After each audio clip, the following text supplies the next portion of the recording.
Magandang araw po sa aking mga minamahal na kababayan, Luzon, Visayas at Mindanao. Sa ating mga kapatid na Muslim, Assalamu alaikum warahmatullahi wabarakatuh. Welcome to my vlog. Narito na naman po tayong muli para sumagot sa ating mga katanungan. Pero bago yan, sa mga hindi pa nagsasubscribe, pwede po bang pakiclick muna ang ating subscribe button na makikita sa ibaba. Okay? Para sa mga nanonood ng vlog natin ngayon, ang talakayan natin ngayon ay tungkol sa jeepney. Yes, jeepney. Ang tinaguriang pambansang sasakyan. Ano nga ba ang mas maganda? Tuluyang alisin or tanggalin ng jeep or panatilihin? Pag-usapan natin ngayon yan. Ito ang aking opinion. Bilang isang commuter, masasabi ko pa rin na jeep pa rin ang pinakamagandang sakyan. Murang pamasahe, kahit pa sa sobrang taas ng gas.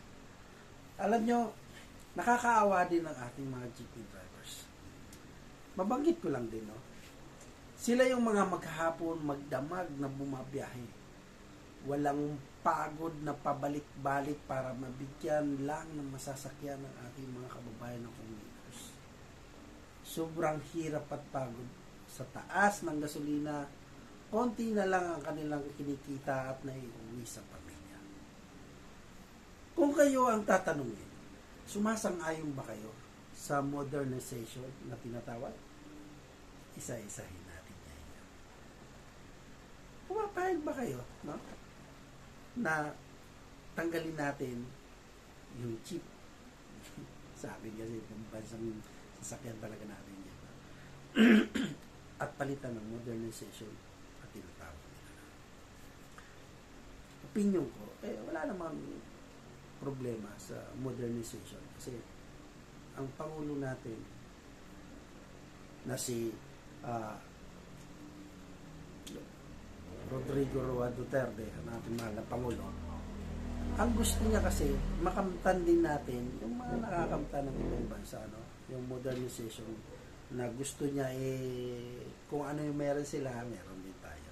Kaya siguro naisip niya na tanggalin na natin yan or anin natin yan. May nakapagpayo rin sa kanya na mas maganda siguro ang bagong ano natin, mas sakyan ano. So opinion ko, hindi siguro maganda, no, na tanggalin talaga ang jeep. Kasi para sa akin ito pa rin yung pinakamagandang sasakyan ng mga commuters. Kasi ano pa tayo kumbaga sa dami ng tao sa Pilipinas, parami ang population natin. So, mas maganda kasi dumadami na rin yung mga train, no? LRT, yung mga train natin na gumaganda. Pero iba pa rin ang jeep.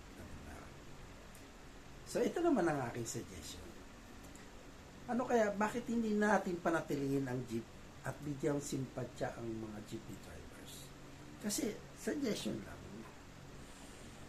Imagine mo, nakilala ang bansang Pilipinas nang dahil sa jeep. Naalala ko kasi, yung nag-abroad ako.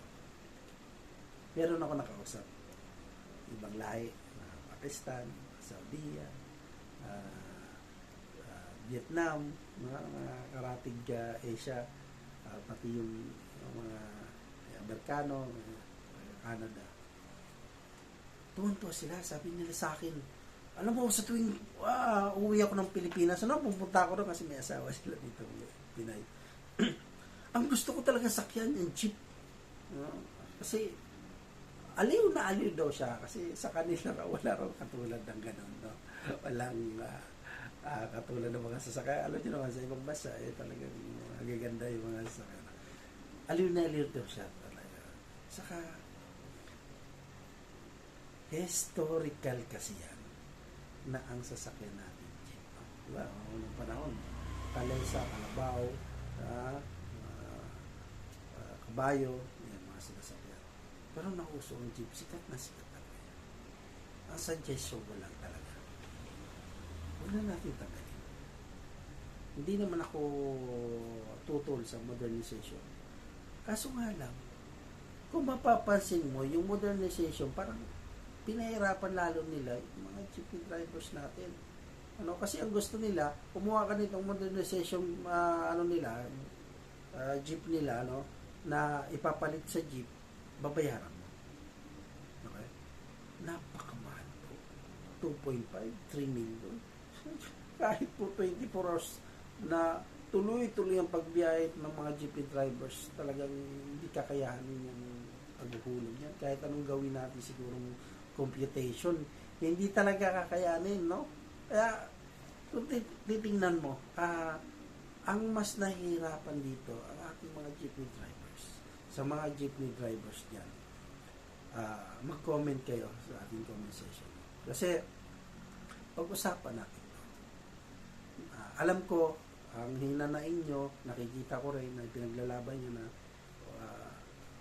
huwag tanggalin kasi hindi talaga kaya yung mga gusto nilang mangyari na kamahal-mahal, no? At tinitingnan mo, sirahan na rin kaagad, no? Marami yan maka-impact, nakita mo. So, ang tibay ng jeep tutuwa ka pa natin, pwede pang top load kung tawagin sa top load. Pwede kang sumakay ng mga panahon na yun, no? So, nakakaaliw talaga ng time na yan na jeep ang natin. So, mayroon pa naman jeep kasi lang marami nang tumututol na po sa jeep. Ang suggestion ko ganito, bilang kultura, kasabay ng kultura ng Pilipinas, imbis na tanggalin ito, paggandahin lalo. Kung ako lang talagang hindi naman sa ako yung mamumuno, papipiliin mo, pagagandahin ko lalo ang ng jeep, no? Yung may color coding, diba, itong lugar ka, Bulacan, ikaw ay Monumento, saan ka? Valenzuela, ganyan, no? Ikaw ay Maynila. Yung kulay ng jeep, iba-iba. Kaya pag nakadaan ka, makita mo, ano yan sa Valenzuela yan, no? Sa Caloocan yan, o sa Taguig yan, Alabang yan. Makikita mo ang kagandahan, tapos paggandahin talaga. So, hindi naman ako sa sinasabi wag tanggalin yung ibang mga jeep. Tanggalin talaga yung ibang jeep kasi mga bulok na talaga. Yun ang natin. Kasi isa rin yung tourist spot na mangyayari sa Pilipinas. Yung jeep natin. Kasi sabi ko nasa Pilipinas hanga sila. So, against din sila na matanggal yung jeep na yan. So, para sa akin lang, bilang suggestion, mas maganda siguro na pagandahin lalo ang jeep. No? Kung ayaw mong hindi aircon, di gawin natin aircon. Pero jeep pa rin. May nakita ako dyan na parang bus na yung niya. Sa kaya niya, nagbubukas sarado na rin, no? High-tech na rin. Pero jeep pa rin yung itsura. Napakaganda. Aircon. Pwede naman pala ganun Ibig sabihin, hindi natin inaalis. No? Kasi na yan ang Pilipinas tatak na ng Pilipinas sa akin naman suggestion lang. Saka yung mga operator natin, saka yung drivers natin, kawawa talaga. So, bilang suggestion, huwag na natin tanggalin ang jeep at pagandahin na lang lalo natin. You know? Kasi pag makita ang jeep parang taga Pilipinas yan, tanging Pilipinas lang yan ang meron na na yan kasama na sa atin sa paghubog ng Pilipinas. Pagandahin lalo natin. Anong masasabi niya sa mga kapatid natin yan na drivers, no? At mga commuters, ano ba gusto niyo? Diba? Mag-comment kayo para alamin natin at may parating natin sa mga kinakaukulan. Ano nga ba? Mga suggestion natin na pwede natin i-offer sa kanila na malay nyo na mapakinggan at mas may maganda pa silang gawin para dyan. No? So, yung hindi na nila tanggalin, mas maganda kung i-improve lalo nila ang jeep. O, tanggalin na natin yung mga bulok kasi nakakasira talaga. Pangit din talaga naman tingnan. Pero pagandahin. Palagay ko, mas sisikat pa tayo. Tandaan yan. Mas dadayuhin pa tayo kung iyan ang i-improve natin. So, yun lamang ang aking suggestion. Hanggang dito na lang. Ano? Hanggang sa muli, Robert agad, tandaan. Pag may tanong, sagot agad. Thank you. Maraming salamat. Sa inyo na. Salamat. Thank you.